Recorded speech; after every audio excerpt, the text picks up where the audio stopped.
We're facing the intergenerational effects of cultural genocide via the residential school.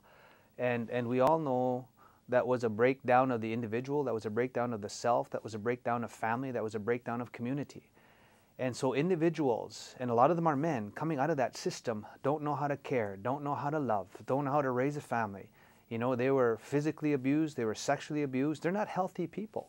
So we're still feeling the effects of that system that was imposed on our people. Now we know that, we're aware of that. We're not going to live in the past. We've got to learn from the past and move forward. So part of the whole issue is our men gaining back their strength, gaining back their identity, really becoming who they're supposed to be in terms of protectors of the family. You know, we have a lot of unhealthy individuals because of the pain that they suffered. And so we need to start looking at wellness centers. We need to start looking at getting back to their elders' teachings of respect and love and caring and honesty and courage, humility, all those 7 teachings. We have to start coming back to that. And that's one way. If you're healthy as an individual and you start pointing the finger at yourself first rather than out here at other people, you're healthy as an individual.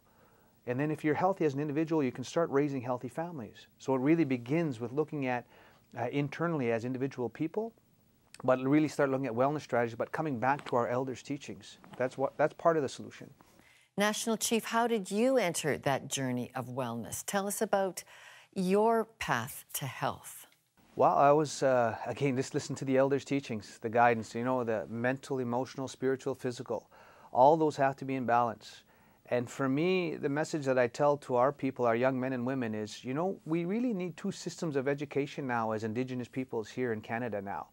We need the kindergarten to grade 12, we need the math and sciences, we need the technical vocational skills, we need to go to university, all those things over here. But equally as important, on the other hand, is this First Nations education is what I'll call it. And what I mean is I'm referring to your language, your identity, your ceremonies, your traditions, all those things that make you an individual, a First Nations person. And you need both of them combined. You're going to be strong. And for me, I got first exposed to those teachings from the elders at the Saskatchewan Indian Federated College. It's now the First Nations University of Canada. And they had a strong elders component there as part of the education system. And just listening to their teachings, listening to their guidance, their words, and then starting to participate in the ceremonies, the sweat lodge ceremonies, the Sundance ceremonies. It really is about balance. And that's how, for me as an individual, became connected, if you will, and be able to walk in both worlds. And that's continually the message we give to our young people. Walk in both worlds, but know who you are. And those language and those ceremonies are so key to our survival. As we face this huge heartbreak of stopping this wreckage of violence, are you saying that this personal wellness approach is going to be part of your strategy towards national repair? I believe it has to be part of that because it's our men doing that to our own people as well. And so we have to get that wellness strategy as part of the action plan. You know, we have to start looking at action-oriented strategies to deal with the root causes, from housing, inadequate housing, to deal with safe shelters, to deal with daycares, you know, to make sure that the women and girls have their proper supports in place. But as part of that strategy as well is to deal with the whole wellness of the individual and the wellness family, or for the family as a whole as well. You shocked me when you put it bluntly that colonialism has made Canadians see Aboriginals as a problem and never a partner. And it's time for Canadians to see your people as a partner. I want to know what we should see. How does this have to work? That's great, because that's all about, like, in Canada, it's such a beautiful country. And I've said this all the time, and I'll say it here as well, that we need to reach out and partner and rebuild the relationship we have with our non-Indigenous brothers and sisters. Canada is rated 6th in terms of the United Nations Human Development Index. It's up here. You apply those same indices to Indigenous peoples, we're 63rd. So we need to close that gap. And we can only do that by reaching out to fellow Canadians, reaching out to members of Parliament, reaching out to the premiers, because there's a high social cost to that gap. So we need investments in housing, investments in education, investments in training, and even embracing new concepts like revenue sharing, like treaty implementation, embrace Aboriginal rights and title, you know, and so that's how we can really close that gap together.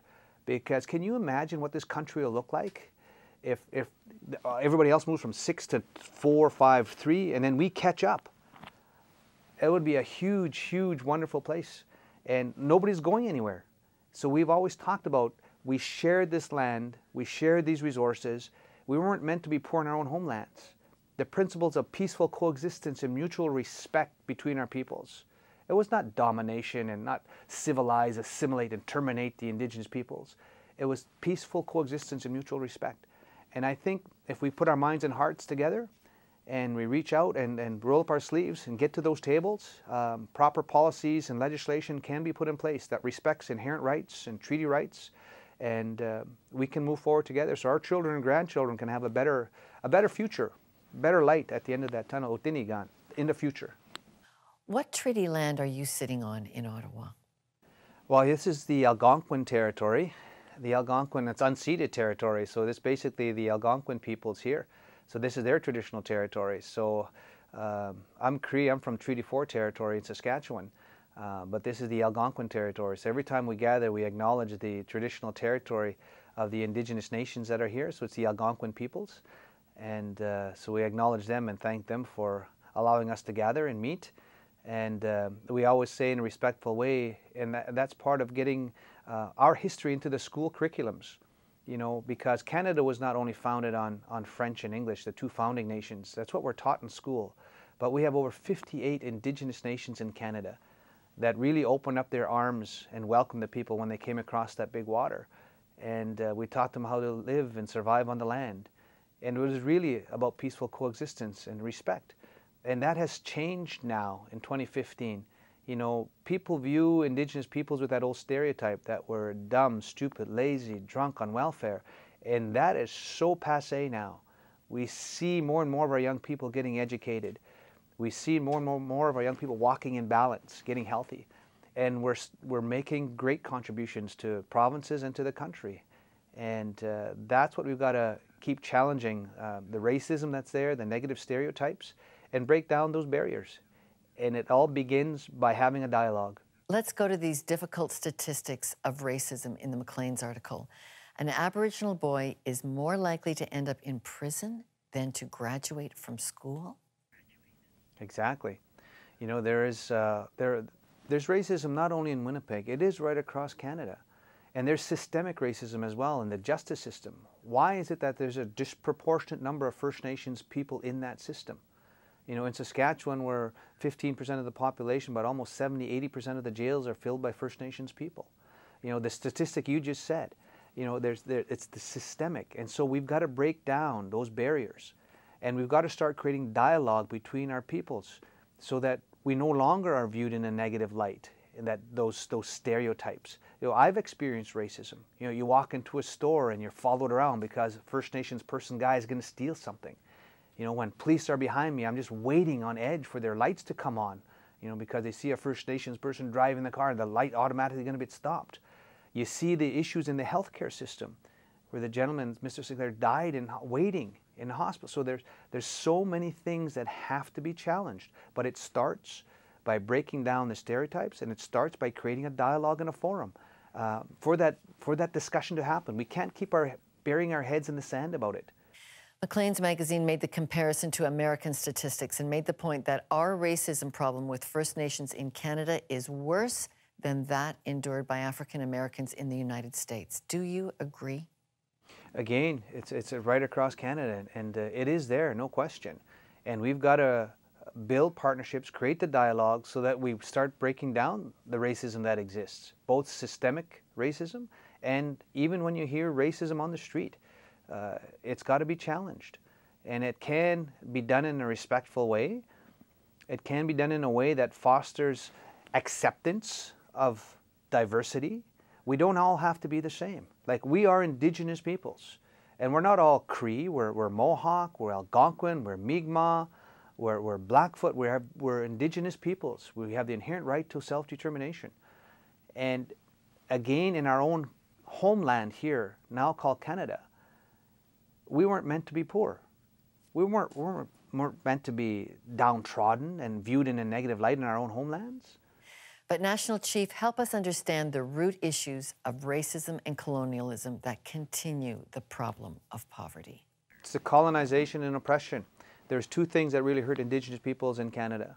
One was the imposition of the residential school system, which was cultural genocide, where the kids were taken away from their families at 5, 6 years of age and put into the residential school system. That's one thing. Yes, we're still feeling the effects of that. Then in 1876, the imposition of the Indian Act, where Indian people were put onto reserves. They weren't allowed to leave the reserve without a pass permit. They weren't allowed to sell their own cattle, sell their own grains without a permit from the Indian agent. So those two things really had a negative impact on people here, First Nations people. And it's basically all the other land and resources were taken and developed, and we were marginalized, kept on these reserves, out of sight, out of mind. You know how impatient Canadians are. We live in a time of rapid social media change and the instant everything. We are bad at waiting. Speak to our impatience with this healing process. It's going to take time, Lorna. Things don't happen overnight. You've got to work together. Reconciliation. You know, we've had over 150 years of colonization and oppression. You know, I always say 4 words can capture what happened to Indigenous peoples here on Turtle Island. First it was civilize the Indigenous peoples because they're pagan, assimilate the Indigenous peoples, then it was terminate the Indigenous peoples, and now it's integration. But integration can work both ways. And now because of the reconciliation process, you know, we have to heal ourselves on both sides, and that's going to take time. We're still feeling the intergenerational effects of the residential schools and of the Indian Act, the imposition of the Indian Act. We want to work beyond those things, but it's going to take some time. I think we can do that if we can make key investments in education and training, accept that we are different as Indigenous peoples, that we have shared the land and resource wealth with everybody in this country, accept that we've got to change the curriculum so that treaties are taught in the systems, inherent rights are taught in that system, or even start looking at and embracing us as not a third order of government in Canada, but as a first order of government. Because that's where we need to start looking at and getting our laws respected, the Creator's law respected and recognized. And that's going to take some time, but I think we're up for the challenge and I think we can do it. Perry Bellegarde, National Chief of the Assembly of First Nations, thank you for joining us from Ottawa. You're very welcome. Thanks for the opportunity, Laura.